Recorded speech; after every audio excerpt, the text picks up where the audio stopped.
इस्लामाबाद में पीटीआई कैदियों की बहनों पर नामालूम अफराद का हमला इस्लामाबाद संजानी टोल प्लाजा के करीब किया गया। पुलिस ने कैदियों को फरार कराने की कोशिश नाकाम बना दी। आईजी इस्लामाबाद का कहना है 18 से 20 हमलावरों में पीटीआई एमपीए का बेटा भी था। हमले के बाद कुछ कैदी वैन से फरार हुए, जिन्हें दोबारा पकड़ लिया गया।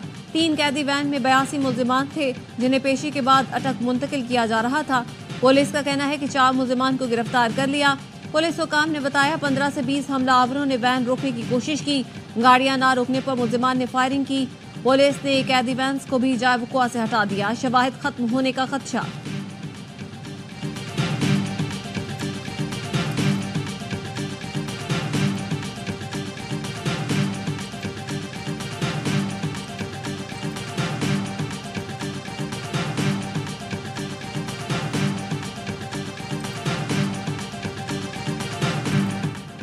तहरीके इंतशार के कारकुनान ने कैदी वैन्स पर हमला किया। मुल्जिमान को अटक जेल ले जाया जा रहा था। टोल प्लाजा के करीब जब गाड़ियों की रफ्तार कम हुई तो हमला किया गया। कैदियों को फरार करने की कोशिश की गई।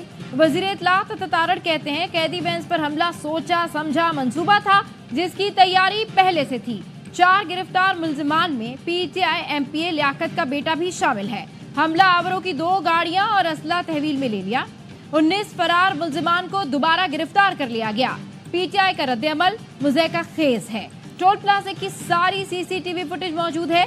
एमपीए के बेटे समेत मंसूबा साजों के खिलाफ सख्त कार्रवाई होगी। ये एक टेस्ट केस है। मुल्जिमान को मिसाली सजा दी जाएगी।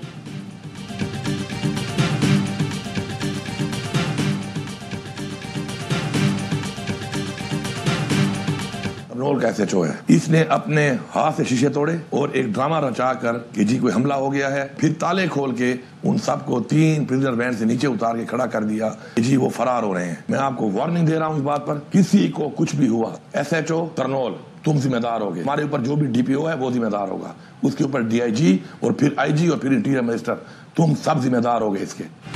एसएचओ तरनौल ने खुद वैन के शीशे तोड़े और अब फरार का ड्रामा रचा रहा है। वजीर आला अली अमीन गंडापुर का रद्द-ए-अमल, बोले किसी को कुछ हुआ तो जिम्मेदार वजीर दाखिला, आईजी, डीपीओ और एसएचओ तरनौल होगा।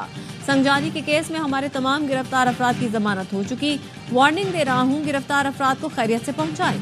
शेख वकास अकरम ने इल्जाम लगाया कैदी वैन पर हमला पुलिस ने खुद कराया। एसएचओ शबीर तनौली ने वैन का शीशा तोड़ा। हमारे रहनुमाओं और कारकुनान को कहा गया यहाँ से फरार हो जाओ। हमारे कारकुनान जिनमें एमएनए एमपीए हैं वो जाने को तैयार नहीं। हमारे वर्कर्स की जमानत हो गई थी, दूसरे मुकदमे में गिरफ्तारी डाली जा रही है।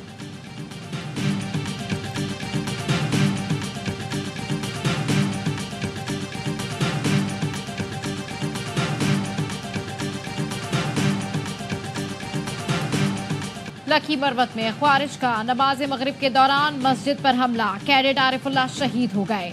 आईएसपीआर का कहना है कैडेट आरिफुल्लाह ने बहादुरी से लड़ते हुए कई नमाजियों की जानें बचाई। 19 साल के आरिफ पाकिस्तान मिलिट्री एकेडमी काकुल में जेर तरबियत थे। छुट्टी पर आबाई शहर लखी मरवत आए थे।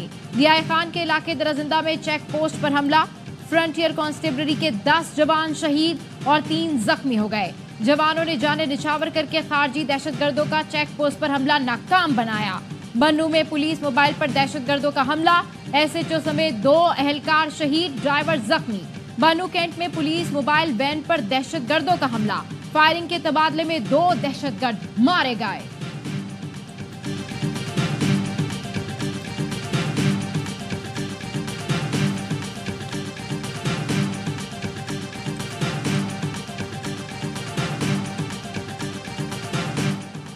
सदर आसिफ अली जरदारी और वजीर आजम शहबाज शरीफ की दहशतगर्द हमलों की मुसम्मत, शहदा के अहल खाना से इजहार अफसोस। वजीर दाखिला मोहसिन नकवी ने कहा अमन के लिए शहदा की कुर्बानियों का कर्ज नहीं उतार सकते। वजीर आला केपी अली अमीन गंडापुर की भी दहशतगर्द हमलों में शहीद अहलकारों के अहल खाना से इजहार ताज़ियत।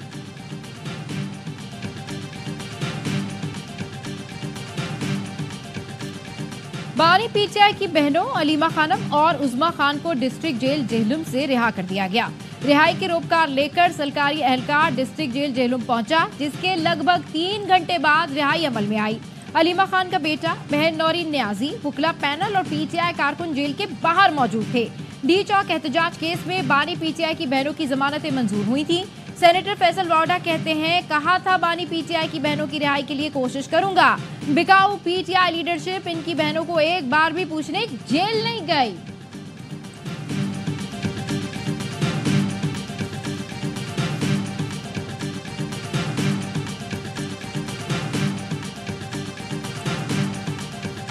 नामजद चीफ जस्टिस याहिया आफरीदी की तकरीब हलफ बर्दारी आज 11 बजे होगी। सदर मुमलिकत आसिफ अली जरदारी नामजद चीफ जस्टिस से हलफ लेंगे। तकरीब में वजीर आजम और सर्विसेज चीफ शरीक होंगे। ऐवान सदर में हलफ बर्दारी के दावतनामे जारी कर दिए गए।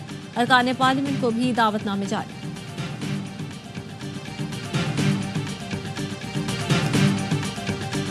काजी ईसा साहब चले गए, लेकिन दुनिया इस बात को जरूर याद रखेगी कि उनका रोल क्या था। के आने के बाद हम ये तवक्को कर रहे थे कि वो सुप्रीम कोर्ट में डिवाइड खत्म करेगा। काजी ईसा साहब नहीं कर सके, अब उम्मीद करते नए आने वाला चीफ जस्टिस ही कर ले। दुनिया याद रखेगी काजी फाइज ईसा का किरदार क्या था। नए चीफ जस्टिस की जात पर हमें कोई एतराज नहीं। चेयरमैन पीटीआई बैरिस्टर गौहर कहते हैं, हमेशा उसूल रहा है सीनियर तरीन जज ही चीफ जस्टिस बनते हैं। उसूल से रुगर्दानी करेंगे तो तासुर जाएगा। उनको लेकर आते हैं जो उनके लिए बेहतर हो। 27वीं तरमीम नहीं आने देंगे, भरपूर मज़ाहमत करेंगे। हुकूमत में जाने का कोई इरादा नहीं। कौमी हुकूमत की किसी तजवीज़ का इल्म नहीं। जमीयत उलमा इस्लाम के सरबराह मौलाना फजल रहमान कहते हैं, इंतखाबात गलत हुए, दोबारा होने चाहिए। विफाक पर चढ़ाई का तासुर मुल्क को तकसीम करने के बराबर है। एक सूबे को दूसरे से लड़ाना गैर सियासी सोच है। किसी सियासतदान के खिलाफ मुकदमात के कायल नहीं। जलसे जुलूसों पर तशद्दुद और सियासी कारकुनों की गिरफ्तारी नहीं होनी चाहिए।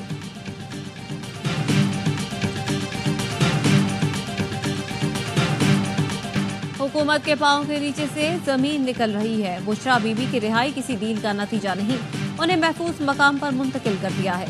महबूब कायद भी जल्द हमारे दरमियान होंगे। कौमी असम्बली में अपोजिशन लीडर उमर अयूब की सरगोधा में गुफ्तगू। कायद नून लीग के बैरून मुल्क रवानगी पर कहा, नवाज शरीफ के प्लेटलेट्स गिर गए होंगे, इसलिए लंदन जा रहे हैं।